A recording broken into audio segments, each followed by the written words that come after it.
Hi, I'm Mike from PokeTips, and by now you've probably already seen the Pokemon Sword and Shield trailer and Pokemon Sword and Shield Direct that came out today. But what you might not have seen are all the blink and you miss it tiny little details that were littered throughout the trailer. But don't you worry, because I watched the trailer way more than any normal person should, so together we're gonna go through the trailer and I'm gonna point out all the missable details that you might have missed. So let's start the trailer and jump right into things.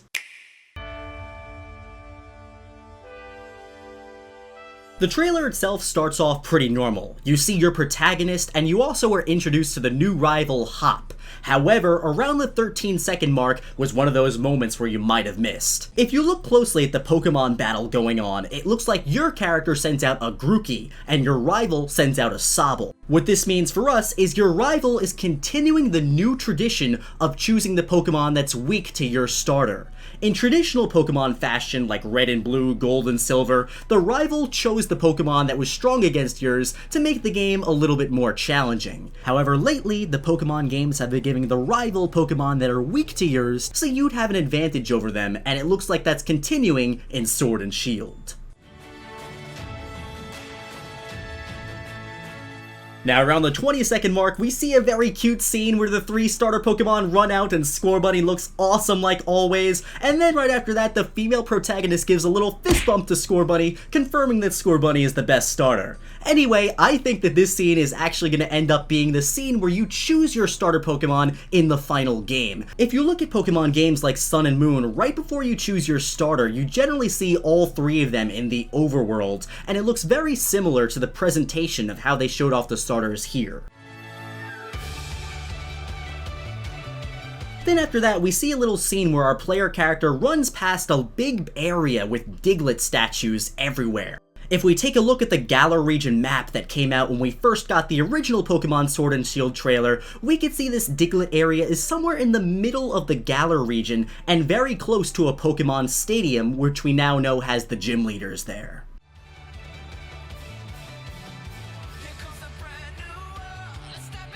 Moving right on, the trailer then shows us 3 new Pokemon, Dreadnought, Wooloo, and Gossifleur, but what I find most interesting is the scene with the Sobble around the 40-second mark. Now, if we look really closely at that Sobble, it's showing hearts around it, like Pokemon in X and Y and Sun and Moon do when you play with them in either Pokemon Ami or Pokemon Refresh.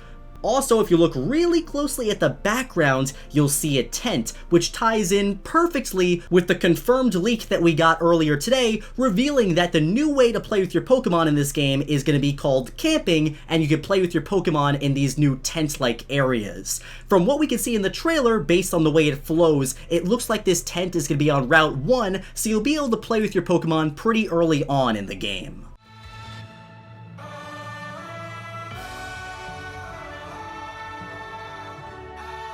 From there, the trailer keeps playing, showing us more trainer battles and even revealing a new Pokemon, Corviknight, probably my favorite new Pokemon that was revealed today. And around the minute mark is where we see something interesting. It's not really missable, but it does make you think a little bit. We see lots of Pokemon walking around in the overworld, which we now know is called the Wild Area, and I find this interesting, because originally I thought Sword and Shield were not going to have Pokemon walking around in the overworld, but it looks like in this Wild Area you might actually be able to encounter Pokemon that are walking around just like in Pokemon Let's Go Pikachu and Eevee. Personally, I like this mechanic a lot, and I hope this continues in the new Pokemon games. I feel like it makes the Pokemon world seem a lot more alive to me. However, we do know that random encounters in grass and other areas like that are still in the game, because we see in this trailer and the first trailer as well, people running in the grass and then getting jumped by wild Pokemon.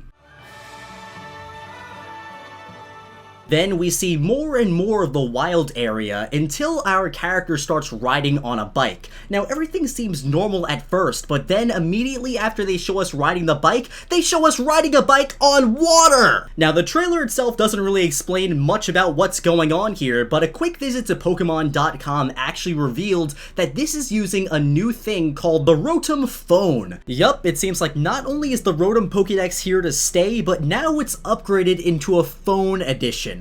I'm hoping at least this time it's not as annoying as it was in Ultra Sun and Moon. Anyway, this phone is supposed to have a lot of features, like serving as a Pokédex, but what we're most interested in right now is that we could attach it to our bike and make it move either faster on land or even use it to travel over water. How use an electric ghost Pokemon to travel over water on your bike?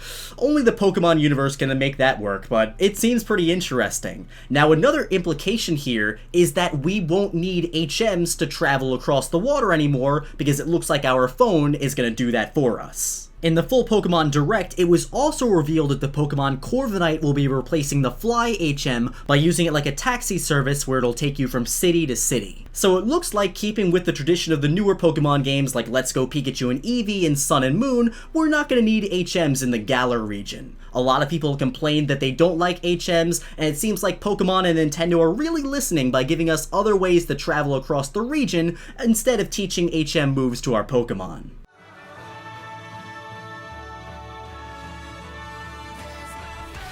From there, the trailer pretty much directly shows us a lot about Dynamax and the new raid system, but what it doesn't exactly show you clearly is it looks like there's a little device on your arm that allows you to Dynamax your Pokemon, very similar to how Mega Bracelets and Z-Rings worked in the previous games. If Mega Evolution and Z-Moves return in Pokemon Sword and Shield, which I'm sure they will, I can't see them completely omitting those mechanics, it'll probably use the same bracelet to allow you to do those things as well. If you keep that in mind, you'll actually notice a lot of trainers in this trailer are all wearing that bracelet, which allows their Pokemon to Dynamax. Judging by what we see in the trailer, it looks like this bracelet activates and does something special to make the Pokeball in your hand larger, which allows you to send out a Dynamax Pokemon. These bracelets have a little X mark on them, which might be the symbol of Dynamax.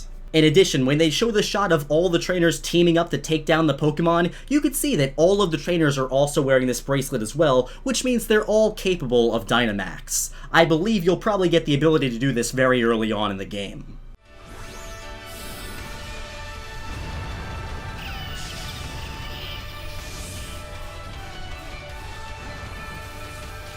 Then, after we see the whole Dynamax montage, we start moving over to the gym battles and gym stadiums. Now, something that you might have missed because it goes by really quickly is if you look when they're showing the people cheering in the stadiums, on one of the boys' shirts, you can actually see a squirrel or a chipmunk-like design on a shirt.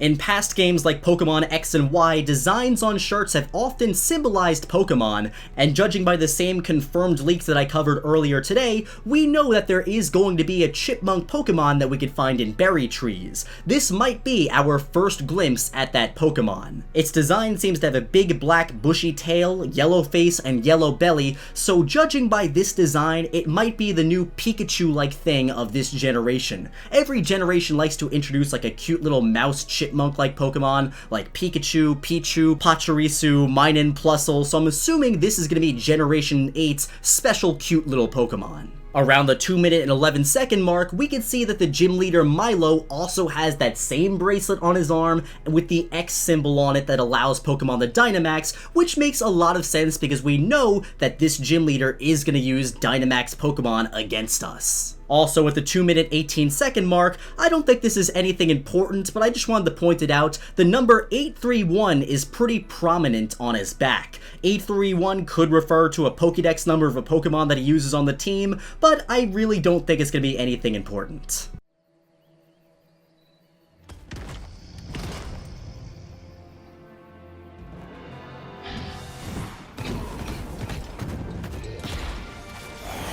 Then from there, the trailer comes to an end and shows us the champion Leon, and then moves to a nice cinematic of the two legendary Pokemon for the game. At first, it looks like Zacian and Zamazenta are fighting against each other. You see them going at each other with their sword and their shield, but around the end of this cinematic, you see they both stop fighting as leaves stir and something happens in the air, and they go back to back preparing for a bigger battle.